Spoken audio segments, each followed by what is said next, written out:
Muy buenos días a todos. Bienvenidos a esta nueva sesión de la hora de la Ortega y Gasset. Es para mí un gran placer hoy esta sesión que tenemos en el Instituto Universitario de Investigación Ortega y Gasset por muchos motivos. La personalidad que hoy nos acompaña es una personalidad muy relevante por lo que voy a decir a continuación en el mundo mexicano, pero yo diría aún más, es una personalidad muy relevante en el mundo de la cultura en español.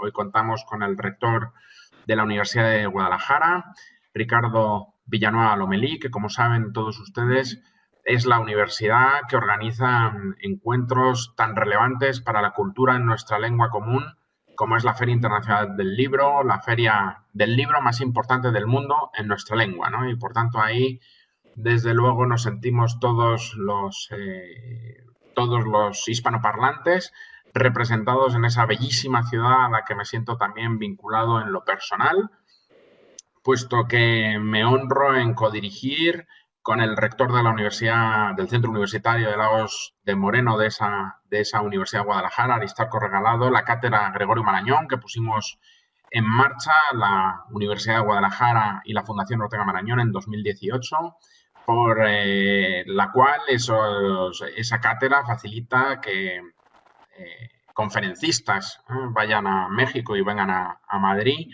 a dictar lecciones magistrales, pero también y muy fundamentalmente que estudiantes de Guadalajara a través de las becas CONACYT puedan venir a estudiar a Madrid y que investigadores españoles a través de las ayudas que da nuestro ministerio, pues también vayamos a hacer investigaciones a México. Y por tanto hemos establecido entre la Universidad de Guadalajara y la Fundación y el Instituto muy singularmente una autopista de conocimiento, de formación superior, de posgrado fundamentalmente, que para nosotros es desde luego una gran satisfacción. Ya saben ustedes que la Universidad de Guadalajara es una de las universidades más grandes del mundo, la segunda en México en número de alumnos, pero también una de las más importantes, como digo, en el ámbito académico, intelectual y por tanto para nosotros es un amigo, un referente y un amigo académico que nos da mucho gusto. Ricardo Villanueva Lomelí es maestro en Derecho y doctor en Tecnología Educativa por la Universidad de Salamanca. Además, me place mucho anunciar que estamos trabajando y seguramente el año que viene podamos disponer ya de un doctorado conjunto con la Universidad de Salamanca en Humanidades Digitales, que está en trámites administrativos para su reconocimiento y, por tanto, a través de esas becas CONACYT y las becas del Ministerio Español, muchos estudiantes mexicanos y españoles de la UDG y del Instituto pueden hacer ese doctorado con la Universidad de Salamanca. Además, es un gran gestor intelectual, diría yo, porque tiene en su biografía las dos vertientes. Como gestor público, fue secretario de Planeación, Administración y Finanzas del Gobierno del Estado de Jalisco, cargo al que renunció para contender a las elecciones a presidente municipal de Guadalajara, donde fue regidor electo. Pero es que en el ámbito universitario de esa Universidad de Guadalajara fue presidente de la Federación de Estudiantes Universitarios en el periodo 2001-2004, luego fue rector del Centro Universitario de Tonalá entre el 16 y el 19 y desde abril del 2019 es rector general de esa admirada Universidad de Guadalajara para el periodo 19-25. Por tanto, creo que hoy contamos con uno de los referentes académicos, universitarios del mundo en esta hora de la Ortega y Gasset, lo cual nos da un gran placer. Además, nos va a hablar de un tema especialmente relevante en este momento, y es que la Universidad de Guadalajara también es un referente en la cooperación de las administraciones públicas, en este caso el Estado de Jalisco, donde se entronca con la propia universidad en investigación e implantación de medidas para atajar la amenaza sociosanitaria que nos abunda. El profesor, porque es profesor, Villanueva Lomelí, nos va a hablar de la universidad frente al COVID-19 y de verdad, querido Ricardo, para nosotros es un gran placer tenerte con nosotros hoy aquí y tuya es la palabra, estamos encantados de escucharte. No, muchísimas gracias, Antonio. Al re- Voy a iniciar aquí mi cámara. Este, Al revés, el honor es para mí estar con esta maravillosa comunidad Ortega Magallón. Y bueno, pues en la hora de la Ortega, desde que me dijiste que me invitabas, pues fue un gusto para mí. España en general tiene puros recuerdos maravillosos. Viví en Salamanca, como ya lo dijiste, 3 años. Entonces, volver a estar con ustedes, pues para mí es verdaderamente un gusto poder compartir la experiencia de lo que hemos estado viviendo, esta pandemia, cómo la hemos vivido en México, y platicarles un poquito, efectivamente, pues el rol que la universidad hemos querido jugar en un momento difícil. Y bueno, pues esta presentación que denominamos la universidad frente al COVID-19, tratando de resaltar la importancia de tomar decisiones con datos científicos, tomar decisiones no con cuestiones mágico-religiosas, como en un momento hemos visto en México, ¿no? Haciendo llamados a cuidarnos con escapularios, a muchas cosas que, bueno, pues verdaderamente creo que cualquier universidad pública debe tomar la decisión de ayudar al gobierno. En este caso ha sido al gobierno de Jalisco, que es el estado donde está la Universidad de Guadalajara, y que hemos querido dar nuestro aporte. Esta historia inicia, digamos, desde el 22 de enero que empezamos a ver cómo Wuhan, con 500 casos y 17 muertes, con una tasa de mortalidad de 3%, cierra China la primer ciudad. Desde esa época empezamos en México, y yo me imagino que en muchas partes del mundo, a poner más atención a este nuevo virus. Y bueno, desde el 22 de enero que empezamos a darle seguimiento, la universidad empezó a instalar una sala de situación con nuestros expertos, pues para observar algo que empezaba a suceder del otro lado del mundo, pero que ya empezaba a resultar interesante. Y fue muy curioso porque el 2 de marzo, en una cena que tuve con el doctor Julio Frenk Mora, quien fue secretario de Salud de México en el sexenio del presidente Vicente Fox, justo el 2 de marzo estábamos cenando con algunos investigadores de la universidad, teníamos una charla con él en el Paraninfo de la Universidad del 3 de marzo. El doctor Julio Frank, pues bueno, actualmente es presidente de la Universidad de Miami. Él es un orgullo para los mexicanos. Es decano de la Universidad de Harvard, actualmente preside la Universidad de Miami, es el primer hispano que dirige esta gran universidad en los Estados Unidos. Y a mí me quedó muy grabado en esa cena el 2 de marzo algo que me ayudó mucho a la toma de decisiones de lo que la universidad podría hacer. En esa cena nos dijo que en este tipo de casos donde todo es desconocido, todo es aprendizaje, porque nadie sabe la fuerza de contagio real del virus, todo el mundo estamos aprendiendo. Él decía que la mitad del problema es el virus y la otra mitad es la comunicación que haga el gobierno respecto a la pandemia. O sea, él decía que en esa etapa en la que estábamos en México y en el mundo, la comunicación del gobierno era casi tan importante como las estrategias de contención de la pandemia, o sea, que jugaba un rol importantísimo. Entonces, eso sucedió en la noche del 2 de marzo, y el 4 de marzo, bueno, pues el presidente de la República en México todavía hace un llamado a que hay que abrazarnos, que no pasa nada, que los mexicanos no debemos de preocuparnos, que tenemos que seguirnos abrazando. Y ahí yo dije, esta comunicación no coincide con lo que estamos viendo en el mundo. O sea, ya estábamos viendo, digo, cómo en el caso de España, el 31 de enero se da su primer contagio, el 3 de marzo tiene la primera muerte, lamentablemente, en el país. Y bueno, ya para el 22 de marzo había 1.720 fallecidos en España, y empezamos a observar cómo se comportaba. O sea, cuando empezamos a ver cómo pasaron de 10 a 200 casos en una sola semana, y de ahí pasaron a 1.400 en la siguiente semana, bueno, yo creo que era un tema que veíamos como era un virus que se exponenciaba de manera muy rápida los contagios.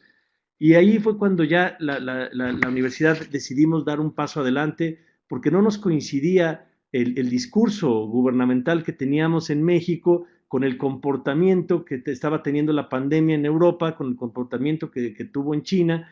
Y nos alertamos. Y ahí es donde en la sala de situación empezamos a trabajar, y es lo que les quiero compartir, Antonio, en esta presentación. Entonces, lo primero que hicimos, bueno, pues es con nuestros equipos de epidemiólogos y con algún equipo de matemáticos empezar a diseñar los posibles escenarios, ¿no? Con un modelo predictivo de Gauss. O sea, creo que el primer aporte que hicimos fue muy simple, y lo que queríamos hacer es ver el panorama crítico en México, cómo podía comportarse, el panorama optimista.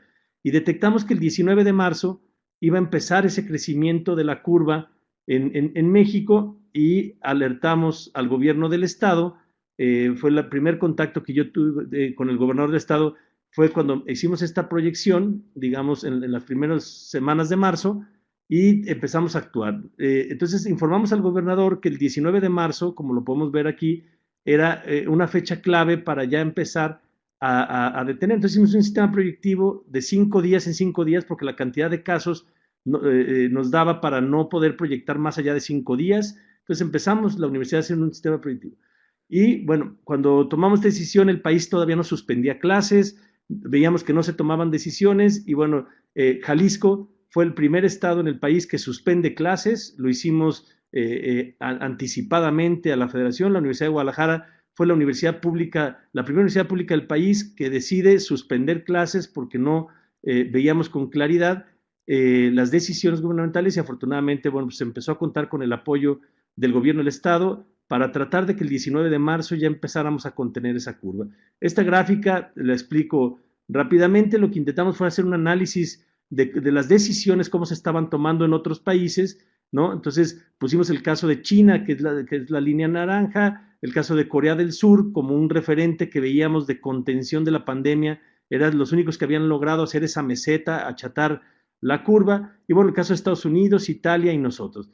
Y tratamos de graficar 5 decisiones públicas que nos parecían claves. Cuándo suspendieron clase, cuándo cancelaron eventos masivos, cuándo empezaron a aplicar pruebas masivas, cancelación de vuelos internacionales, y cuándo pusieron en cuarentena. Entonces vemos cómo Corea del Sur, entre 9 y 10 días antes de su primer caso, o sea, la tabla empieza en el 0, cuando se dio el primer caso en México, cómo empezaron a tomar decisiones públicas, y así cada país, en cada recuadro. La intención de esta gráfica es ver cuándo tomaron las decisiones. Entonces, bueno, empezamos a ver que México iba tarde en la toma de decisiones, que esas decisiones claves, que eran las que teníamos como referente para controlar la pandemia, el tema de vuelos internacionales, cancelación de clases, se estaba dando tarde. Entonces, en la siguiente gráfica, lo que hicimos ya son los mismos datos que la anterior, pero abajo está Jalisco. Entonces vemos cómo Jalisco canceló eventos masivos el día que tuvimos el primer contagio. Por ejemplo, la Universidad de Guadalajara tiene un auditorio de más de 12,000 personas, que ha sido el auditorio que tiene en los 5 lugares de taquilla del mundo, de los auditorios que más boletos vende. Teníamos 5 eventos sold out, con toda la taquilla llena esa semana. Los cancelamos. El partido de las Chivas de Guadalajara, que es el mejor equipo de fútbol mexicano y de muchos de los del mundo, cancelamos ese partido. Entonces Jalisco empezó a tomar decisiones antes que el país. O sea, vemos cómo aquí la cancelación de eventos masivos nosotros la dimos el día que apareció el primer contagio, mientras el país hasta el día 19 del primer contagio empezó a cancelar eventos. Tuvimos un evento de música en la Ciudad de México con más de 60,000 personas cuando ya había casos reportados en la Ciudad de México. Entonces aquí lo que tratamos fue de graficar las decisiones públicas, y vemos cómo Jalisco se anticipó a este tema. Entonces, para hacerles un poquito de referencia, no podemos negar que el virus, esta pandemia se movió en avión, que el tema de los aeropuertos internacionales, pues era el punto clave que explicaba cómo se importaban los casos. Entonces, las ciudades que vemos en rojo son las ciudades que tienen los aeropuertos internacionales con más pasajeros internacionales, y en el mapita de colores es el de los primeros mapas que el gobierno de la República empezó a reportar de donde había más casos. Era evidente que los estados que tienen los aeropuertos internacionales más grandes, pues son los primeros que nos contagiamos. Para que nos demos una idea, la Ciudad de México recibe 17 millones de pasajeros al año, Cancún recibe 16 millones y medio de pasajeros al año, pero Guadalajara Jalisco es el único estado que tiene 2 aeropuertos, el de Guadalajara con 14.8 millones de visitantes anuales, y el de Puerto Vallarta con 5 millones. Entonces, si nos damos una idea, Jalisco recibe más visitantes que la capital del país. Jalisco recibe cerca de 20 millones de visitantes al año, y mientras que el aeropuerto de la Ciudad de México solo recibe 17 millones, lo que nos hacía un estado sumamente vulnerable para los casos importados, para que iniciara el brote. Entonces, cuando iniciamos la pandemia, vemos cómo efectivamente estos estados son los que iniciamos con el mayor número de casos. Nosotros empezamos a tomar decisiones y para que nos demos una idea, la movilidad nacional de viajeros nacionales en México es de 68 millones, de extranjeros es de 22 millones, un total de 91 millones de movilidad que hay. Y Jalisco, de viajeros nacionales, recibe el 8.4% de todos los viajeros del país y el 5.5% de los viajeros internacionales. En suma, Jalisco tiene el 7.7% de la movilidad nacional. Y eso es lo que empezamos a explorar para ver qué tan vulnerables éramos, porque los casos en esas fechas todavía eran de casos importados. Entonces, otros ejemplos concretos es como, y esta lámina la presentamos el 25 de marzo y la universidad le exigió o le pidió al gobierno de la República que frenaran los vuelos internacionales de ciudades que ya habían declarado un cerco sanitario. Nada más el puente aéreo de Guadalajara con Los Ángeles es de casi 1 millón de pasajeros al año que vienen de Los Ángeles a Guadalajara, y el vuelo de Nueva York a la Ciudad de México de igual manera, cerca de 1 millón. Entonces nosotros empezamos a proponer que si no hacíamos un cerco sanitario, con estas ciudades que ya estaban teniendo un crecimiento exponencial, pues iba a ser. Es hora que los vuelos siguen llegando de California, que los vuelos siguen llegando de Nueva York, y yo le dije muchas veces, yo quisiera saber si Jalisco tuviera los niveles de contagio que tiene Nueva York, si Nueva York estuviera recibiendo vuelos de Jalisco. Bueno, pues al día de hoy seguimos recibiendo vuelos, seguimos abiertos al mundo, mientras Wuhan con 500 casos cercó su ciudad. Hoy la Ciudad de México tenemos 2,700 casos y la movilidad de la Ciudad de México a Jalisco pues es permanente. Entonces no hemos hecho esas medidas de contención. Entonces, los primeros resultados que empezaron a mostrar, esto fue el 7 de abril, es como Jalisco se empezó a ir abajo en la cantidad de casos importados, mientras empezamos en el segundo lugar y siempre nos debimos de haber mantenido en los primeros 3 lugares de casos importados por la cantidad de vuelos, teniendo el mayor número de visitantes, fuimos yéndonos al 6º lugar. Ya hoy, debo decirlo, no podemos hacer esta tabla porque lamentablemente el gobierno federal ya los datos que se necesitan para construir cuáles son importados y cuáles son comunitarios ya no la ofrece. Entonces, esta tabla no la hemos podido actualizar por la baja calidad de la información que tenemos. Y los casos comunitarios, vemos ya el contagio comunitario, es como Jalisco se empezó a ir al lugar 17. Esto fue gracias a las medidas de aislamiento que en Jalisco se tomaron antes del país.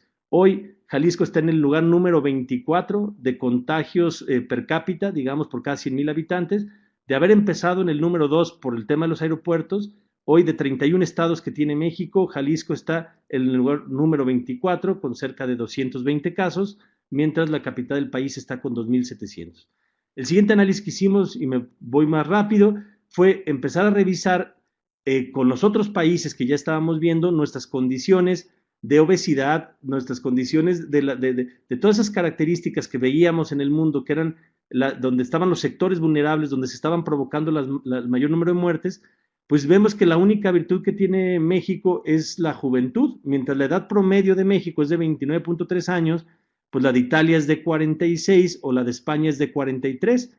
Pero fuera de eso, en obesidad, nosotros tenemos el 36% de la población, mientras Italia el 9% o España el 16%. El tema de hipertensión, bueno, pues ahí España está un poco peor que México, pero empezamos a analizar. Pero, por ejemplo, las camas por cantidad de habitantes, nosotros tenemos 1.5, mientras España tiene 3. O sea, ustedes tienen el doble de capacidad hospitalaria que tiene México. Y, bueno, pues empezamos a ver Corea del Sur teniendo 11.5 camas y México 1.5. Corea del Sur frenó los vuelos internacionales, tomó medidas a tiempo, canceló clases antes de que tuvieran el primer contagio. Entonces, cuando empezamos a analizar el caso de Corea del Sur contra las decisiones de México y vimos las condiciones de vulnerabilidad de nuestra población por obesidad, por hipertensión y la baja capacidad hospitalaria, pues sí nos preocupaba cómo estábamos atacando la pandemia. El siguiente debate nacional, que sigue inacabado, es el tema de las pruebas rápidas, que se ha dado un falso debate, pues digo, entre las pruebas inmunológicas o las pruebas moleculares. Es hora que en México solo está aprobada la prueba PCR con el protocolo de Berlín, es la única que el gobierno federal da por válida. No tenemos pruebas inmunológicas, no se pueden importar, está prohibido meter al país esas pruebas, cuando lo que nosotros hemos tratado de decir es lo que la Organización Mundial de la Salud ha dicho y todos los casos siguen diciendo, pruebas, pruebas y más pruebas. Bueno, el índice de pruebas en México es el más bajo del mundo, mientras otros países han hecho más de 6,000 pruebas por millón de habitantes, México está haciendo 24, ¿no? Entonces, hicimos todo un análisis en la universidad de los comparativos de las distintas pruebas, los niveles de sensibilidades, para tratar de decirle al gobierno que no es decidir por las moleculares o las inmunológicas, que lo correcto es tener ambas y que los epidemiólogos puedan decidir cuándo usan una, cuándo usan otra. Los primeros 7 días, evidentemente, la prueba PCR es la más eficiente, pero también del 8º al día 14 las pruebas inmunológicas son muy eficientes por los anticuerpos. Y bueno, es hora que en México seguimos con un nivel de muestreo bajísimo, solo se le hace pruebas a 1 de cada 10 sospechosos. Y bueno, el gobierno de Jalisco quiso importar pruebas inmunológicas, le bloquearon la frontera, no hemos podido importarlas y es hora que no podemos hacer un muestreo rápido. Y bueno, aquí les presento cómo Jalisco fue bajando de ser el segundo lugar en número de casos, las líneas grises, digamos que son todos los estados, cómo han ido creciendo sus curvas, y la siguiente es un comparativo de los 5 estados con más casos, vemos cómo empezamos igual, ¿no? O Jalisco con más casos que algunos de los estados, y hoy vemos la diferencia de las decisiones que se tomaron en Jalisco a diferencia del país. Como les decía, hoy estamos en el lugar 24, o sea, hay 24 estados con más casos que Jalisco, de 31, cuando tenemos el aeropuerto con más visitantes internacionales. Entonces, la Ciudad de México, la capital del país, vemos su curva, cómo ya está pronunciada. Ya en México debo decirles que ya ayer se declaró la fase 3, a lo mejor un poco tardía, los hospitales en la Ciudad de México ya empiezan a tener problemas de atención, y Jalisco, pues vemos cómo ha logrado achatar la curva, y hay 5 estados, Baja California Sur, que tiene La Paz, generalmente esto se explica por un puerto, Quintana Roo con Cancún, Baja California, pues es la frontera es Tijuana, frontera con Estados Unidos, con California, y bueno, Tabasco y Sinaloa, son varios estados. Entonces vemos cómo esas decisiones que nosotros sí aprendimos de lo que le pasó a Corea, sí aprendimos de lo que estaba pasando en Italia, sí aprendimos de lo que estaba pasando en España, y lo único que hicimos fue replicar las medidas que vimos que nos decían que fueron eficientes, han funcionado. Y bueno, esta es una tabla que ha sido muy útil para la toma de decisiones y para que la ciudadanía en Jalisco entienda. Hicimos todo ese modelo matemático predictivo que hicimos, lo tratamos de graficar en esta tablita, en donde cada casita dice el comportamiento. La primera es el 0% de nivel de aislamiento. O sea, si nadie hiciéramos caso en Jalisco, presentamos esta tabla hace cerca de 3 semanas, ¿qué sucedería? Si el 20% de la ciudadanía se aísla, ¿qué sucedería? Si el 40%, el 50% y el 60%. Y a partir de esta tabla es como fuimos haciendo un sistema proyectivo y le fuimos explicando a la gente que si no nos aislábamos de manera voluntaria, que si no cuidábamos el contagio, que la única lección que veíamos en el mundo es que el aislamiento social era lo único seguro.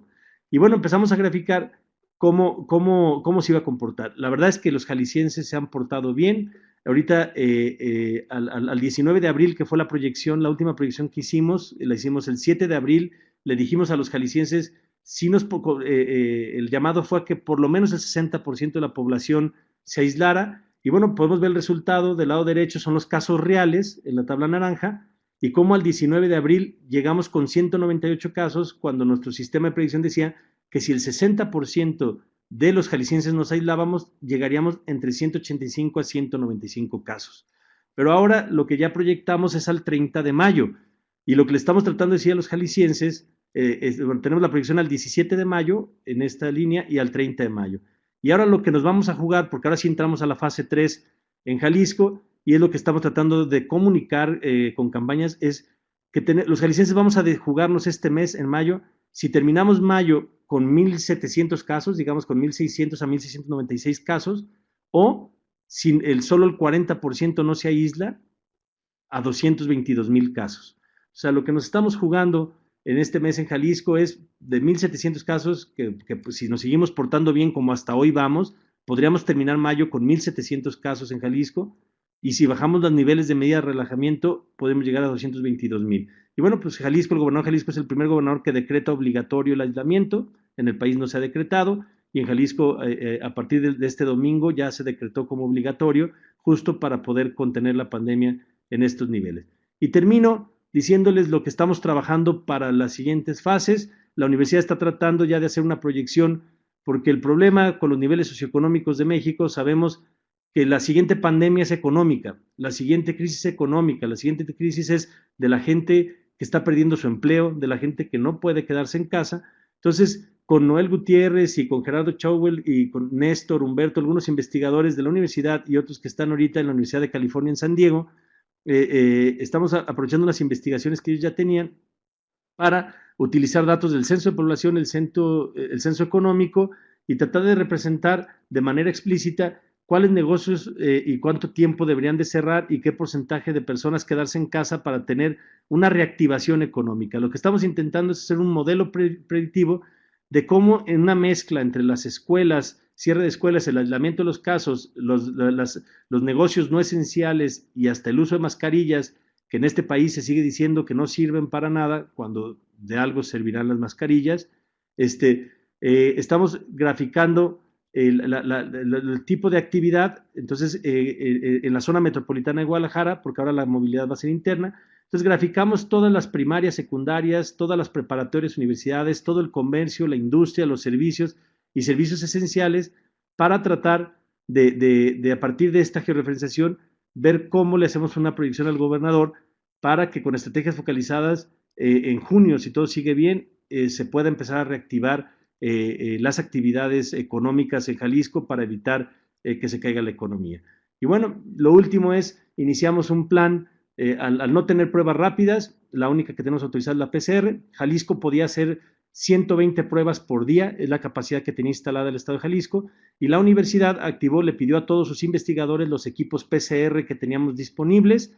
Echamos a andar 4 laboratorios para cuadruplicar la capacidad del Estado en muestrear a la población, y desde la semana pasada la Universidad de Guadalajara puso la capacidad de 380 pruebas diarias, o sea, cuadruplicamos la capacidad que el gobierno del Estado podía.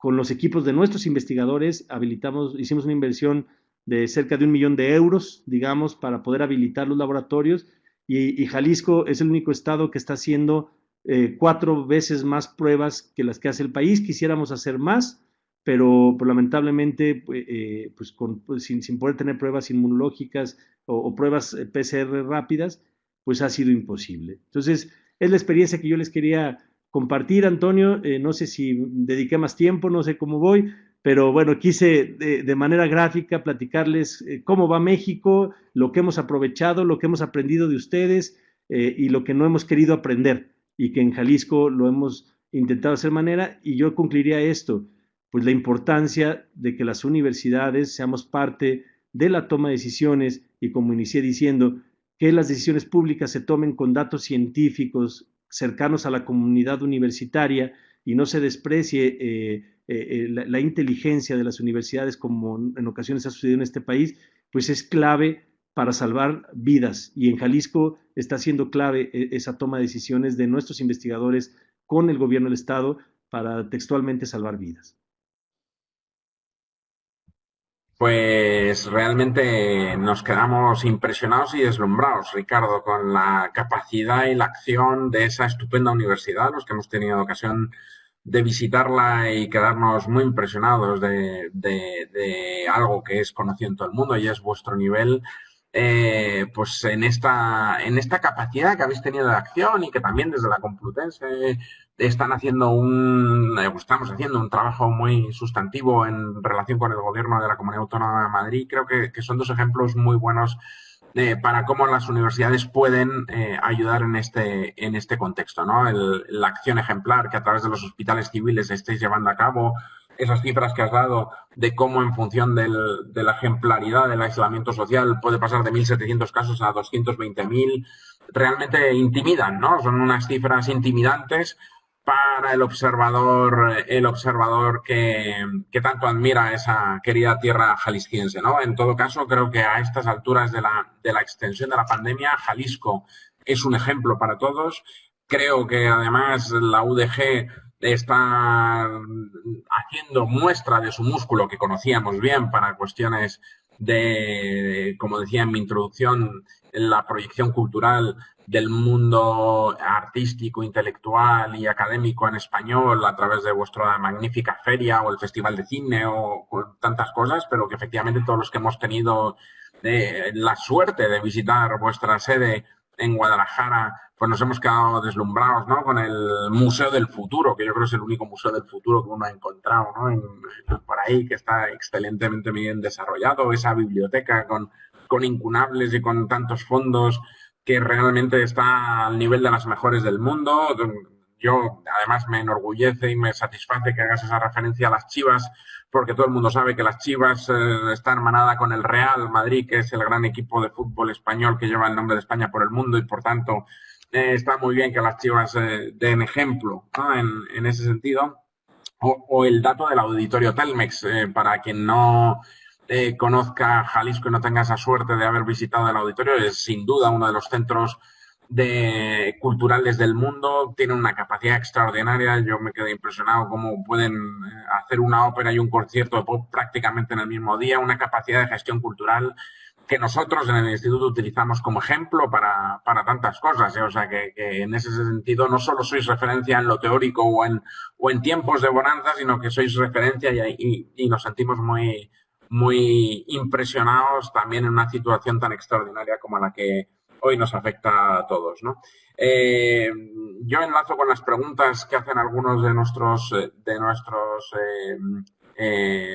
videntes online en relación con el tema de... Lo dejo a modo de presentación y vas retomando con las preguntas que nos hacen, si te parece, Ricardo.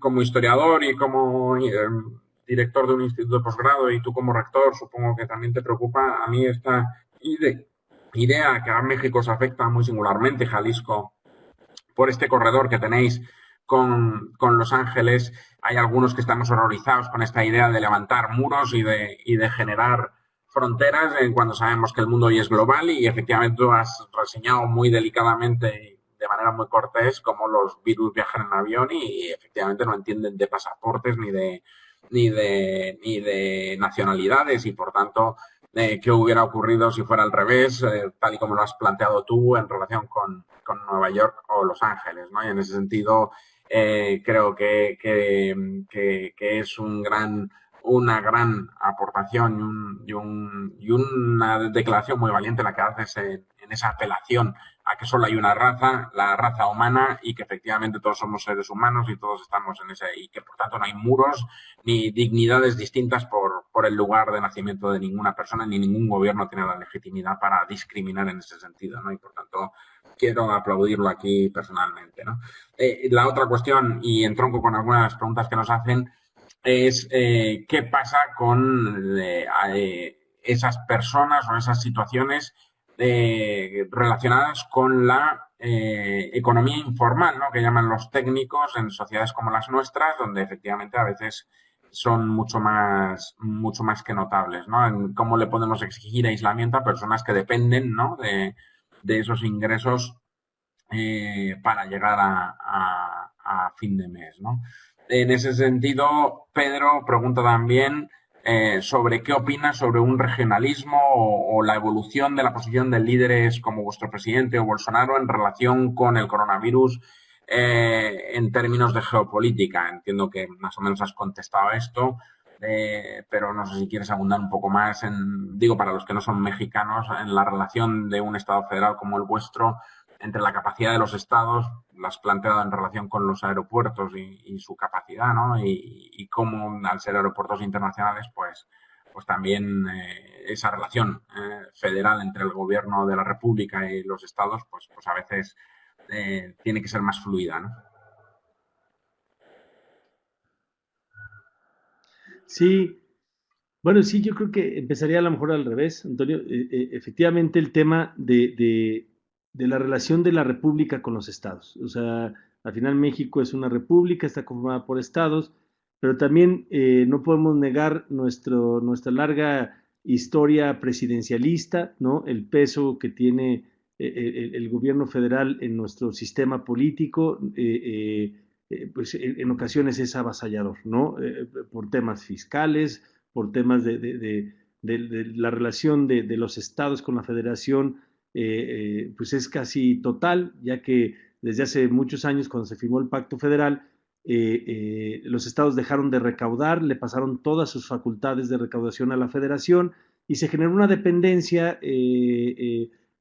complicada, ¿no? Entonces, yo empezaría que en el caso mexicano, el valor de Jalisco de haber empezado a tomar decisiones diferenciadas no ha quedado en Jalisco. A partir de ahí ha habido muchos gobernadores que se han sumado a empezar a tomar acciones diferenciadas, o sea, todos los gobernadores del norte, casi todos los gobernadores que hacen frontera con Estados Unidos, pues veíamos cómo se podía explicar que en Tijuana estuvieran reportados 20 casos y del otro lado de la frontera ya hubiera miles de casos. O sea, era inexplicable la movilidad que tienen Tijuana y San Diego, Tijuana y California. No se explicaba cómo con esa movilidad en México se reportaban tan pocos casos y del otro lado ya eran muchísimos. Eso empezaba a generar suspicacias de si los datos que se estaban invirtiendo en México eran los correctos o no. Se explica por el bajo muestreo. O sea, en México no hemos querido encontrar los casos, no hemos querido ir a buscar los casos. Y lo que no hemos querido entender se llama, lo llama el gobierno federal el modelo Centinela, es un modelo aleatorio que solo uno de cada 10 casos se muestrea. Y bueno, ya después se reconoció que efectivamente por cada caso documentado puede que haya 8.34 casos no documentados porque el sistema es aleatorio. Pero la preocupación desde el inicio de muchos gobernadores empezó a ser si verdaderamente las cifras eran las correctas para tomar decisiones. Entonces, debo decir que ya hoy son muchos gobernadores los que han empezado a tomar acciones por separado en el país y que los mismos empresarios, ¿no? Todo el plan de reactivación económica que fue cero apoyos para las pequeñas y medianas empresas, o sea, la decisión del gobierno federal fue ni un peso para las pequeñas y medianas empresas, no va a haber rescate de nadie. Entonces, ha habido muchas reacciones en el país que se han generado a través de eso y bueno, el valor de los estados ha sido clave para reactivar esto. Y bueno, como bien lo decíamos, efectivamente, pues digo, si en algo somos sensibles en México es con el tema de los muros, ¿no? O sea, ese discurso que vivimos de nuestro vecino de los muros, pues es algo que debemos totalmente evitar y que bueno, lo que uno esperaría es tener líderes a la altura de entender que se trata de salvar vidas, que se trata de tomar decisiones a tiempo y que bueno, yo sigo reconociendo que las decisiones en México no han sido tan anticipadas como debimos de haberlo hecho. Yo haría una pregunta simple. Nosotros hemos tenido más de un mes para tomar decisiones que las que no tuvo Italia, que las que no tuvo España, que las que no tuvo muchos países. ¿Cuánto vale un mes? ¿Cuánto hubiera pagado Italia por tener el mes de anticipación que nosotros sí tuvimos, ¿no? Y lo que nos pesaba mucho era el sentir que se nos estaba yendo el tiempo, que podíamos aprender de lo que estaba sucediendo en otros países y que no se aprovechaba. Entonces, yo diría eso un poquito como respuesta a algunos de los planteamientos que me haces, Antonio, pero aprovecho para decir que te faltó un orgullo más de esta universidad y es la cátedra Ortega Magallón que tenemos. Tenemos la Feria del Libro, tenemos esos auditorios, pero también tenemos una cátedra con ustedes que nos da muchísimo orgullo que la tengamos. Además, la generosidad de que esté en un centro regional, que no esté en la zona metropolitana, o sea, el esfuerzo que tú haces, Antonio, luego decir, de venir y trasladarte al interior del estado, que además siempre tu presencia ha sido muy exitosa con los estudiantes, tienes un carisma se te reconoce, ¿no? Debo decírselos a todos porque a lo mejor no lo va a poder decir por modestia, pero ya es muy popular, Antonio, acá sus conferencias son lleno total, y también debo aprovechar para a toda la comunidad Ortega Magallón que nos escucha, pues debo ser muy cortés e invitarlos a todos a la Feria Internacional del Libro, que esperemos que es a finales de noviembre cada año, y esperemos que para esas fechas ya haya vacuna, ya estemos todo el mundo moviéndonos, y espero que la Feria del Libro de Guadalajara en noviembre sea el reencuentro de todos nosotros físicamente, ¿no? Tengo esa esperanza de que todo suceda así. Un Pero bueno, auténtico es un placer, poquito lo que la puedo decir. verdad que... No, no, no, totalmente. Desde luego visitar Lagos, donde tenemos la sede de la cátedra y donde el magnífico rector Aristarco Regalado está haciendo una labor estupenda, nos da mucho gusto y yo siempre que voy a México paso por la sede de nuestra cátedra y es un sitio realmente bellísimo con esa meseta que yo siempre digo que es una meseta absolutamente estupefaciente, o sea, cualquiera que la vea se queda absolutamente prendado de esa meseta, ¿no? Es un paraje único, diría Ortega, un paisaje prometido. En Lagos de Moreno uno encuentra uno de esos paisajes prometidos donde uno se inspira hacia la reflexión con esas esculturas de terrés a lo largo del pueblo y donde uno encuentra gente siempre tan cariñosa y amable y desde luego siempre ha sido calurosísimamente recibido. En este sentido, y entroncando con lo último que dices, Lázaro ayer plantea cómo es la relación público-privada con los laboratorios en la búsqueda de una vacuna. Yo no me extraña nada que la Universidad de Guadalajara pudiera aportar esa vacuna que están buscando todos los laboratorios del mundo por el enorme músculo que tenéis en la capacidad investigadora. Y enlazo también con las preguntas que hace Roberto Arana, que es un egresado de la Universidad de Guadalajara, que manifiesta su disconformidad con el tema de que las Chivas sea el gran equipo y por tanto se entiende que es del Atlas o del Américas o de alguno de estos y me parece bien, esto es parte de la discusión académica natural o los Pumas si es que viene de esa tradición, pero más allá de eso Roberto Arana plantea, ¿no? Aparte que se siente muy orgulloso de ser de egresado de la Universidad de Guadalajara y por tanto yo quiero aplaudirlo porque tiene motivos para estar orgulloso, señala, ¿no? Dice, con respecto al uso de la información, Radar Jalisco, que para los que, porque no hemos hablado del plan Radar, pero es todo lo que estáis llevando a cabo, lo habéis llamado así, que es un nombre, me parece muy aceptado y muy certero como todo lo que hacéis, ¿no?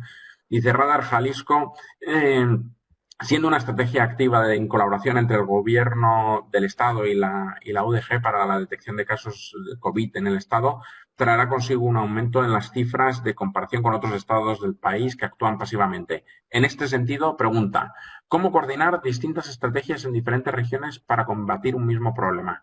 ¿Qué se ha propuesto desde la UDG hacia un gobierno federal?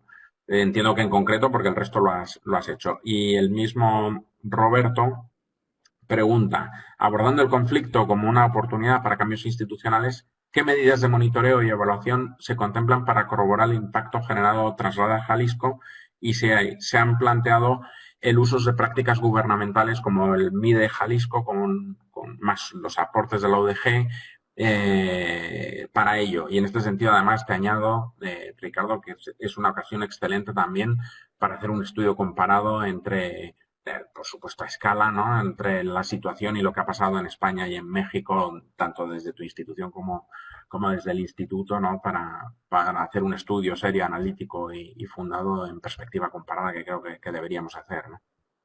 Sí, sí, bueno, yo empezaría en temas de investigación, bueno, sí, nuestros investigadores sin duda están trabajando fuerte en esto.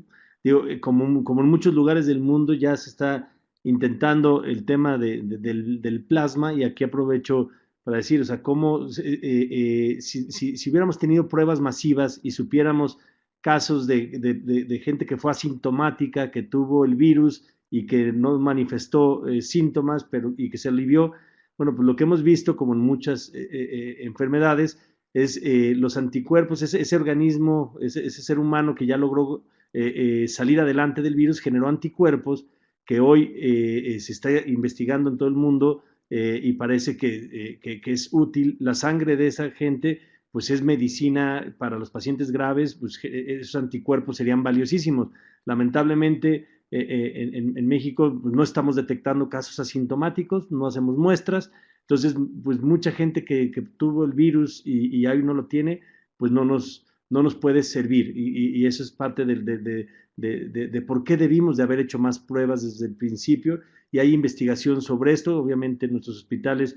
El día de hoy tenemos 2 pacientes COVID en el Hospital Civil, cuando ya tiene capacidad para recibir 100 y en una crisis podremos recibir tenemos hasta 900 camas listas en el Hospital Escuela de la Universidad de Guadalajara y para que veamos, qué bueno que estamos preparados para 900 pacientes y hoy solo tenemos 2. Eso es una gran noticia. Entonces se está haciendo investigación. Tenemos otro caso de investigación, hicimos un convenio de colaboración con el MIT, y estamos trabajando un sistema de muestras a través del sonido de la tos de los pacientes. Estamos viendo si logramos desarrollar con Big Data y con algoritmos, ver si podemos hacer una muestra no invasiva que a través del sonido de la tos de los pacientes infectados o no, podemos detectar la presencia del virus. Entonces, por ejemplo, es una línea de investigación que estamos trabajando con el MIT, que estamos colaborando con ellos y bueno, pues al no tener opciones de muestras más que la PCR, pues estamos buscando a ver si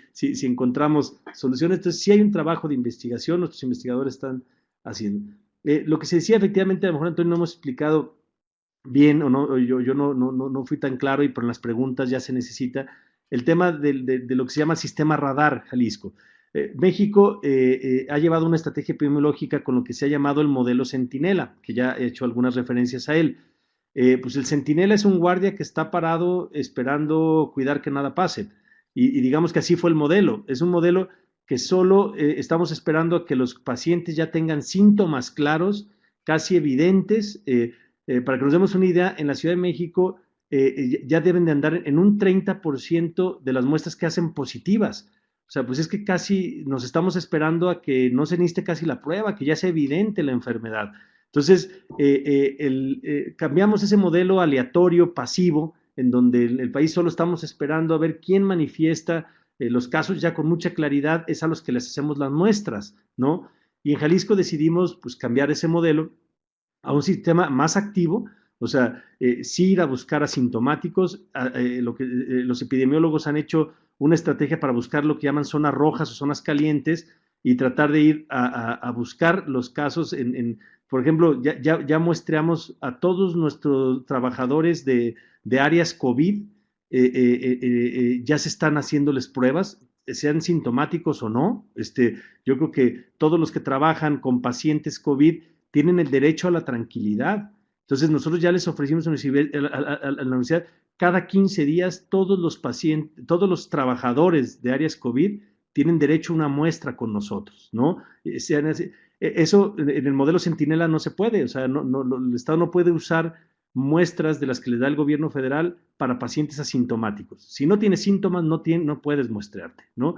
Jalisco rompió esa barrera para que en el modelo radar, pues lo que queremos graficar es que ya queremos ir a buscar. Entonces, somos el único estado que compró sus propias muestras PCR y estamos ampliando.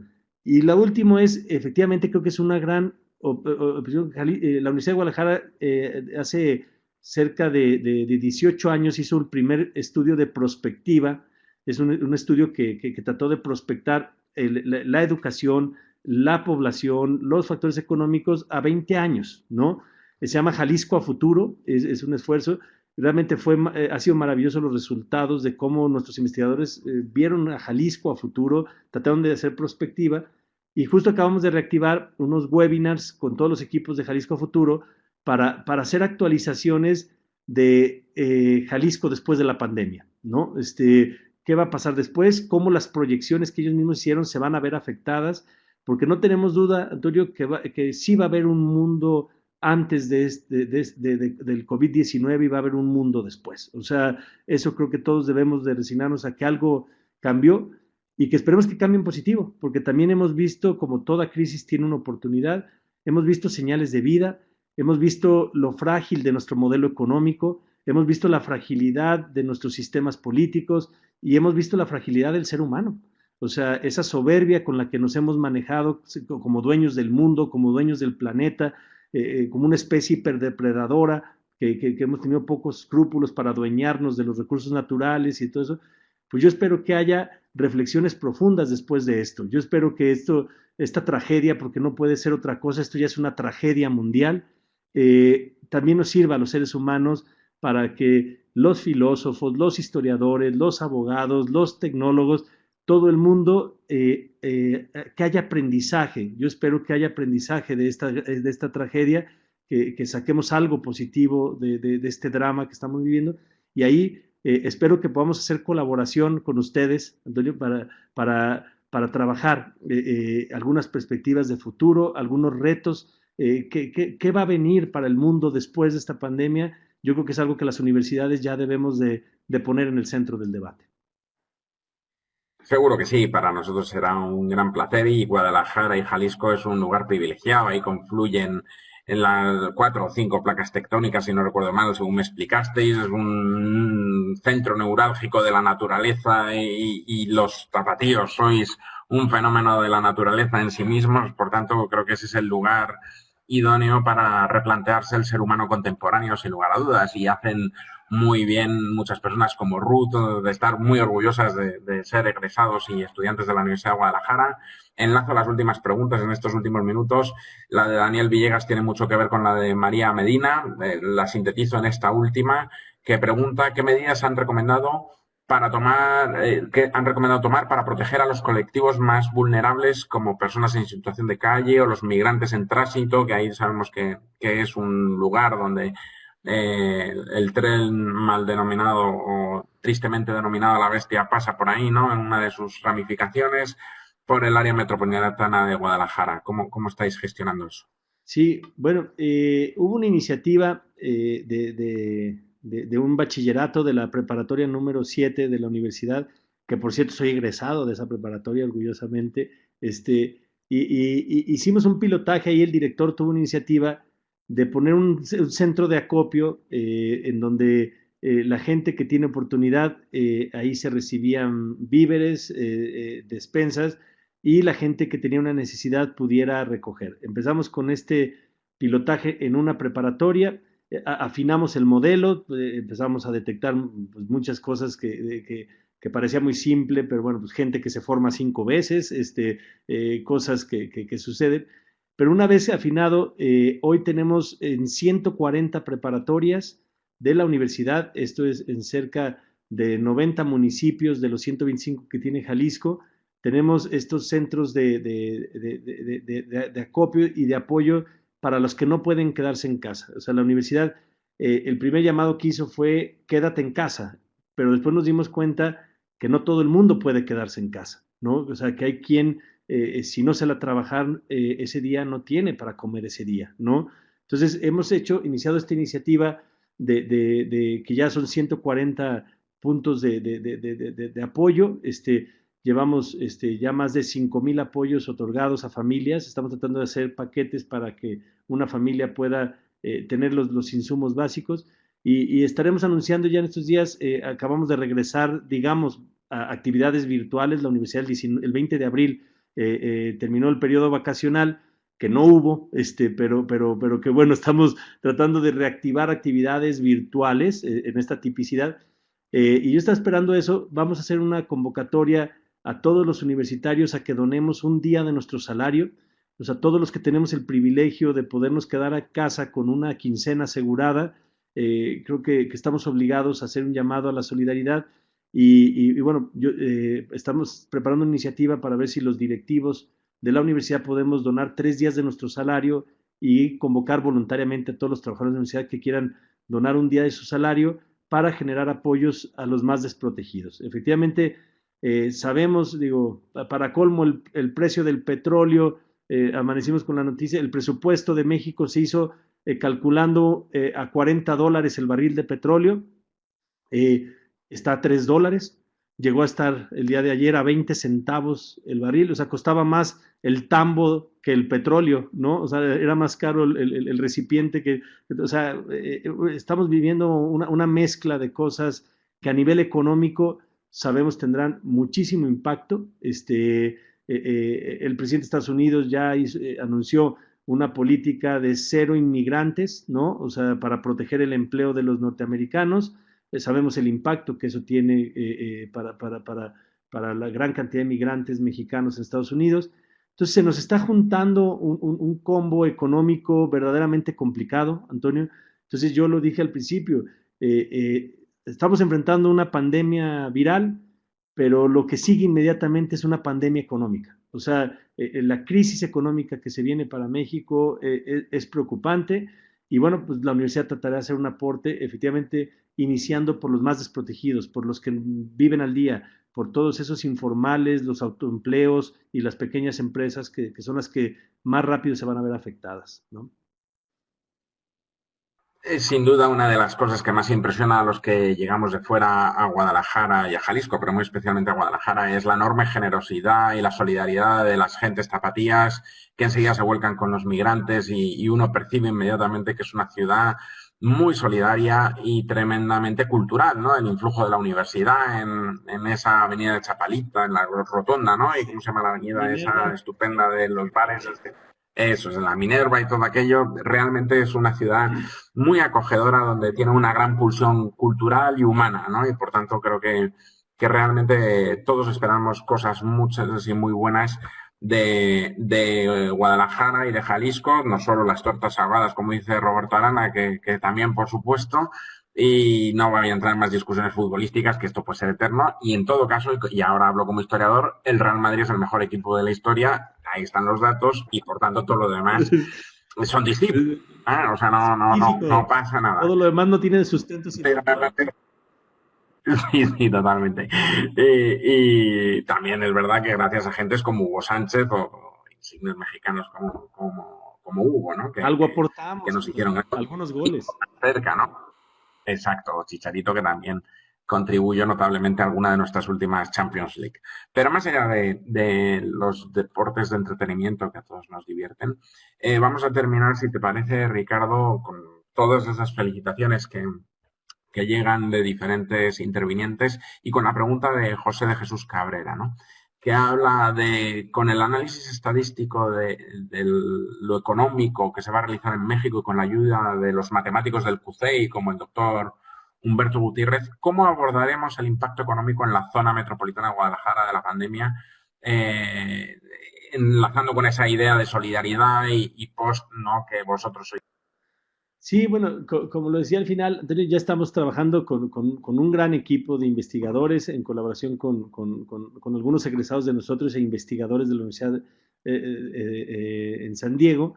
Y la idea es empezar a tener un mapa de la movilidad y de todos los sectores económicos en Jalisco, que sepamos dónde están, cómo se mueven nuestros sectores económicos para poder hacer estrategias focalizadas de reactivación económica lo más pronto posible. O sea, la aspiración que yo tendría es a que una vez que sea posible, empecemos a reactivar algunos negocios con criterios, obviamente poner filtros sanitarios, a lo mejor poder ofrecer muestreo aleatorio del personal, que digamos que el empresario pueda reabrir su negocio y que veamos si podemos colaborar con el costo de las muestras.